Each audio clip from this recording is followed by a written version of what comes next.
We've got new eliminations to make and new teams now in the top contender category as we take a look at the playoff picture here in our playoff eliminator.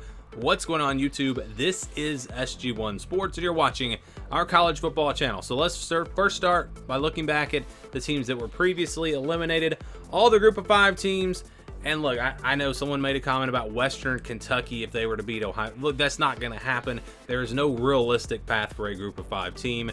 And the teams that maybe had a tiny chance of making it, UTSA, Tulane, they've now lost. So there's just no hope for any of these group of 5 teams. Boise State's already lost 2 games now. Arizona State, Baylor, Boston College, Purdue, and Texas Tech, those teams also were eliminated.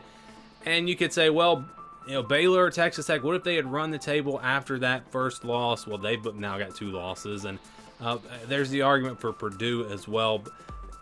I guess Purdue probably would have had the best argument because they're in the Big Ten and they'd have a chance to knock off some really good teams. And maybe Fresno State winds up having a really good season and that loss doesn't look horrible. But I just don't see a realistic path for Purdue. I don't see a realistic chance that Purdue wins the rest of their games. It's just not going to happen. And so we have to not be super technical about this because if not, it would take a while to really start eliminating teams. I mean, even 2-loss teams would not technically be eliminated. Even 3-loss teams technically would not be eliminated for a long time because what if it's just chaos and we've got a bunch of 3-loss teams and there are no 2-loss teams, 1-loss teams. So yeah, I mean, I get it. Technically, there is a path for some of these teams, but it's not a realistic path, and that's really what we're looking at here. So new eliminations this week: Houston, Nebraska, and Virginia. Houston losing to Rice. I don't see them overcoming a group of 5 loss, and again, realistically, I don't see them running the table anyways.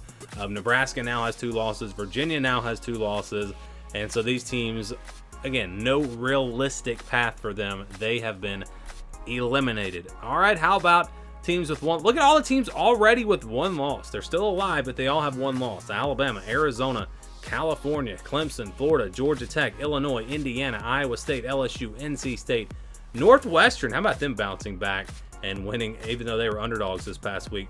Pittsburgh, Stanford, South Carolina, TCU, Texas A&M, Vanderbilt, Virginia Tech, West Virginia, and Wisconsin. So all these teams have a loss, but they're still alive.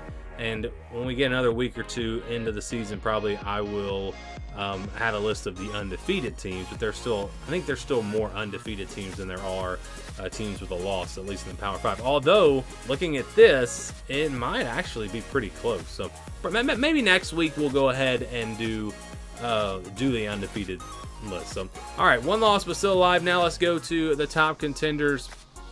And so we've got a couple of new teams here. We've dropped Alabama. Alabama not in the top contenders category anymore. And we've added 2 teams. We've added Notre Dame and Texas. Notre Dame really impressive in their win. Texas, of course, knocking off Alabama. So you've still got your top contenders: Georgia, Michigan, Ohio State, Florida State. Those are probably the top contenders, and these are not my predictions, of course. I gave you my predictions already. If you want to go back and watch that video. And I didn't have Ohio State in there, but I think most people still consider them one of the top contenders. Penn State, USC, Washington in there as well. So these are the 9 teams that, as it looks right now, would have the best chance of making the college football playoff. At least that's what most people think. That's the general consensus.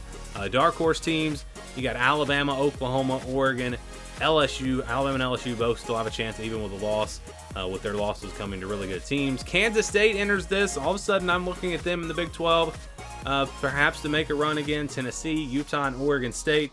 I thought about putting Miami on here, but let's wait a little bit before we can really consider them a dark horse. They did get a really nice win over Texas A&M, but for now, again, I don't think we can put them here just yet. We just don't know how good Texas A&M is, for one thing. So those are your dark horse teams. So the playoff bracket's kind of looking like this now, where it looks like it'll be Georgia, Michigan, or Ohio State there at number 2. And then next in line, you've got potentially Texas out of the Big 12, USC out of the Pac-12, or Florida State out of the ACC. My question is, what if you get Georgia and, say, Michigan, and then you've got Texas, Florida State, and USC all undefeated, or maybe all with 1 loss, but conference champions? Who is left out in that scenario? I have no idea. I have no idea. That would be a nightmare for the committee. You would look at the resumes, they'd be very similar. Texas would have an out-of-conference win over Alabama, Florida State over LSU, USC over Notre Dame. I don't know what the committee would do in that scenario.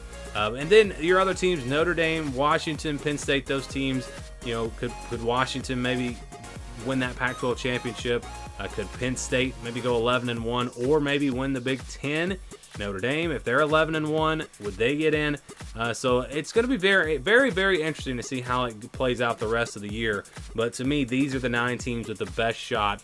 And again, my predictions, you can go back and watch those, because I'm not, I guess my 4 playoff teams are here on this page, but I'm not giving a great shot to some of these teams. So that's what the playoff picture looks like heading into week 3. Would love to get your thoughts. Let me know what you think about all this and how you think it's going to play out down in the comments below.